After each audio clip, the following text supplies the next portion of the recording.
Colours Kannada ವಾಹಿನಿಯ ಹೆಮ್ಮೆಯ ಧಾರಾವಾಹಿ ಶ್ರೀಗಂಧದ ಗುಡಿ. ಕಥಾ ಕ್ರಿಯೇಷನ್ ನಿರ್ಮಾಣದ ಅಡಿ ನಟ ಪರೀಕ್ಷಿತ್ ಅವರು ಧಾರಾವಾಹಿಗೆ ಬಂಡವಾಳ ಹೂಡಿದ್ದಾರೆ. ಪರೀಕ್ಷಿತ್ ಅವರು ಸ್ಟಾರ್ ಸುವರ್ಣ ವಾಹಿನಿಯಲ್ಲಿ ಪ್ರಸಾರವಾಗುತ್ತಿದ್ದ ಗುರು ರಾಘವೇಂದ್ರ ವೈಭವ ಧಾರಾವಾಹಿಯಲ್ಲಿ ರಾಯರ ಪಾತ್ರ ಮಾಡಿದ್ದರು. ಸದ್ಯ ತಮ್ಮದೇ ಆದ ನಿರ್ಮಾಣ ಸಂಸ್ಥೆ ಮೂಲಕ ಶ್ರೀಗಂಧದ ಗುಡಿ ಧಾರಾವಾಹಿ ನಿರ್ಮಿಸುತ್ತಿದ್ದಾರೆ. ತಮಿಳು ಭಾಷೆಯ ಸೂಪರ್ ಹಿಟ್ ಧಾರಾವಾಹಿ ಅಯ್ಯನಾರ್ ತುಳ್ಳಾಯಿ ಧಾರಾವಾಹಿಯ ರೀಮೇಕ್ ಶ್ರೀಗಂಧದ ಗುಡಿ ಕನ್ನಡದಲ್ಲೂ ಅಷ್ಟೇ ಸೌಂಡ್ ಮಾಡುತ್ತಿದೆ. ಬಡತನದಲ್ಲಿ ಬೆಳೆದ 4 ಅಣ್ಣ ತಮ್ಮಂದಿರು ದುಡಿಮೆಯನ್ನೇ ನಂಬಿ ಬದುಕುತ್ತಿರುತ್ತಾರೆ. ದೊಡ್ಡವನು ಮುತ್ತುರಾಜ್, ಎರಡನೆಯವನು ಹರಿಶ್ಚಂದ್ರ, ಮೂರನೆಯವನು ಕಂಠೀರವ, ಕೊನೆಯವನು ಮಯೂರ.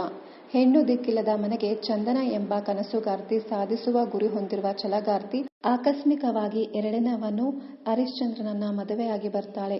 ನಂತರ ನಡೆಯುವ ಘಟನೆಗಳು, ಬರುವ ಸಾಲುಗಳು ಚಂದನ ಬದುಕಿನ ದಿಕ್ಕನ್ನೇ ಬದಲಾಯಿಸುತ್ತದೆ. ಹರಿಗೆ ಚಂದನ ಅಂದ್ರೆ ಇಷ್ಟ, ಪ್ರೀತಿ. ಆದ್ರೆ ಚಂದನಾಗೆ ದೊಡ್ಡ ಕಂಪನಿ ಕಟ್ಟಬೇಕು, ಹೊಸದನ್ನ ಸಾಧಿಸಬೇಕು ಎಂಬ ಮಹದಾಸೆ.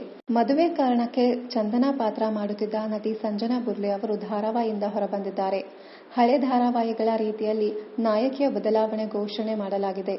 ಕುಂಕುಮ ಭಾಗ್ಯ, ಮಿಲನ, ಪಲ್ಲವಿ ಅನುಪಲ್ಲವಿ ಧಾರಾವಾಹಿಗಳ ಮಾದರಿಯಲ್ಲಿ ಸಂಜನಾ ಅವರು ಸ್ನೇಹ ಅವರನ್ನ ಶ್ರೀಗಂಧದ ಗುಡಿಗೆ ಬರಮಾಡಿಕೊಂಡು ತಮ್ಮ ಬೀಳ್ಕೊಡುಗೆಯನ್ನ ವೀಕ್ಷಕರಿಗೆ ತಿಳಿಸಿ ಧಾರಾವಾಹಿಯಿಂದ ಹೊರಬಂದಿರೋದು ವಿಶೇಷವಾಗಿತ್ತು. ಸ್ನೇಹ ಮಂಜುನಾಥ್ ಅವರು ಮೊದಲು ತಮ್ಮ ನಟನೆ ಕೆರಿಯರ್ ಶುರು ಮಾಡಿದ್ದು ಯೂಟ್ಯೂಬ್ ಕಾಮಿಡಿ ಸ್ಟೋರಿಗಳ ಮೂಲಕ. ಅಮೃತಾಂಜನ್ ಕಿರುಚಿತ್ರದ ತಂಡ ಗೃಹ ಪ್ರವೇಶ ಎಂಬ ಕಾಮಿಡಿ ಕಿರುಚಿತ್ರ ಮಾಡಿದ್ದು ಗೌರವ್ ಶೆಟ್ಟಿ ತಂಡದಲ್ಲಿ ಅಭಿನಯಿಸಿದ್ದರು. ನಂತರ ಶಾಂತಂ ಪಾಪಂ ಸೀರೀಸ್ ಮಾಡಿದ್ರು. ಇದಾದ ಬಳಿಕ ರಾಧಾ ಭಗವತಿ ಅವರು ಮಾಡುತ್ತಿದ್ದ ರಾಮಾಚಾರಿ ಶ್ರುತಿ ಪಾತ್ರವನ್ನ ರಾಧಾ ಬಿಟ್ಟ ಮೇಲೆ ಸ್ನೇಹ ಅವರು ಮುಂದುವರಿಸಿದ್ದರು. ಇದಾದ ಬಳಿಕ ಇವರು ನಟಿ ಸುಪ್ರೀತಾ ಶೆಟ್ಟಿ ನಿರ್ಮಾಣದ ಶುಭಸ್ಯ ಶೀಘ್ರಂ ಧಾರಾವಾಹಿಯಲ್ಲಿ ನಾಯಕಿಯಾಗಿ ಲಾಂಚ್ ಆದರು. ಇದು ಜೀ ಪವರ್ ವಾಹಿನಿಯಲ್ಲಿ ಪ್ರಸಾರವಾಗಿತ್ತು. ಈಗ ಶ್ರೀಗಂಧದ ಗುಡಿ ಧಾರಾವಾಹಿಗೆ ಎಂಟ್ರಿ ಕೊಟ್ಟಿದ್ದಾರೆ. ಇದಿಷ್ಟು ಚಂದನಾ ಪಾತ್ರಕ್ಕೆ ರೀಪ್ಲೇಸ್ ಆಗಿರುವ ನಟಿ ಸ್ನೇಹ ಮಂಜುನಾಥ್ ಅವರ ಕುರಿತು ಮಾಹಿತಿಯಾಗಿದೆ. ಇನ್ನಷ್ಟು ಕನ್ನಡ ಧಾರಾವಾಹಿ, ಸಿನಿಮಾ ಹಾಗೂ ಇನ್ನಿತರ ನ್ಯೂಸ್ ಅಪ್ಡೇಟ್ಸ್ಗಾಗಿ ಚಾನೆಲ್ ಅನ್ನ ಸಬ್ಸ್ಕ್ರೈಬ್ ಮಾಡಿ. Thank you.